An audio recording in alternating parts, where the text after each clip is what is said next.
আচ্ছা শোনো, এখানে কি লেখা আছে দেখো, যে বাদুড় পথ চলার সময় কি ব্যবহার করে, মানে কিভাবে বাদুড় পথ চলে, ঠিক আছে? তো অনেকে জানো যে বাদুড় হচ্ছে তোমার প্রতিফলনের মাধ্যমে পথ চলে, বা অনেকে হয়তো এটাও জানতে পারো যে বাদুড় হচ্ছে তোমার চোখে দেখতে পায়, বা অনেকে জানো যে চোখে দেখতে পায় না। তো সেগুলোই এখন আমরা জানবো।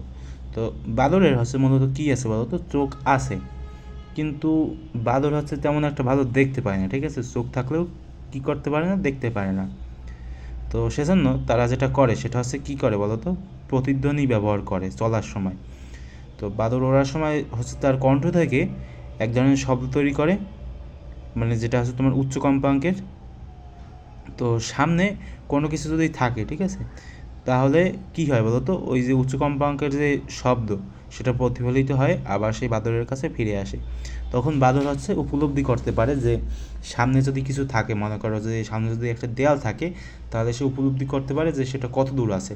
তো সেই হিসাবে সে তার দিক পরিবর্তন করতে পারে, ঠিক আছে? তো এর জন্য আমরা কি বলতে পারি বলো তো, যে বাদুড় পথ চলার সময় ব্যবহার করে শব্দের প্রতিফলন, ঠিক আছে? ক নাম্বারটা হবে উত্তর।